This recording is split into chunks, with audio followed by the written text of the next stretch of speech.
मतांच्या चोरीच्या राहुल गांधी यांच्या आरोपांच्या नंतर शरद पवार यांचा नवा बॉम्ब। विधानसभा निवडणुकीच्या वेळेला 2 व्यक्तींकडून 160 जागा निवडून देण्याची ऑफर होती। शरद पवार यांचा खळबळजनक दावा। राहुल गांधींच्या भेटीनंतरच शरद पवार का बोलले? मुख्यमंत्री फडणवीसांचा सवाल, तर पवारांनी नावं जाहीर करावीत, एकनाथ शिंदे यांचं आव्हान। मुंबई महानगरपालिका निवडणुका महाविकास आघाडीच्या सोबत नाही तर मनसेच्या सोबत लढण्याचे संजय राऊत यांचे संकेत। तर स्थानिक स्वराज्य संस्थांच्या निवडणुकांवरती अजूनही चर्चा नाही, शरद पवारांचं स्पष्टीकरण।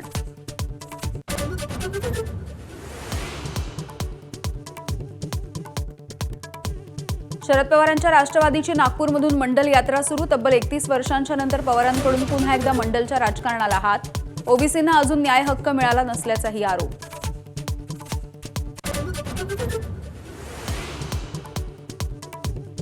वरळी कोळीवाड्यामधल्या शिंदे आणि ठाकरेंच्या ड्राम्याला वेगळं वळण। ठाकरेंच्या सिद्धेश शिंदेंनी धक्काबुक्की केल्याचा शिवसेनेच्या महिला शाखा प्रमुखाची तक्रार।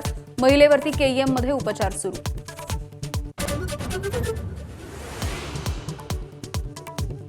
माणिकराव कोकाटेंच्या नंतर नवे कृषी मंत्री दत्तात्रय भरणे यांचं वादग्रस्त वक्तव्य। मुंबईमध्ये राहून शेती परवडत नाही, शेतकरी रडगाणं गातात, मंत्र्यांनाही वेदना असतात, भरणेंनी सुनावलं। हायकोर्टाच्या बंदीनंतरही दादरमध्ये कबुतरांना दाणे टाकण्याचा अट्टहास। कारच्या टपावरती लावलेल्या ट्रेमधून एकानं टाकले कबुतरांसाठी दाणे। व्हिडिओ व्हायरल झाल्याच्या नंतर पोलिसांनी केली कार जप्त।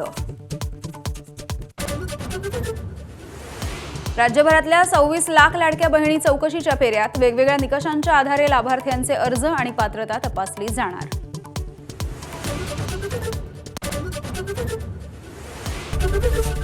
एबीपी माझा, उघडा डोळे बघा नीट।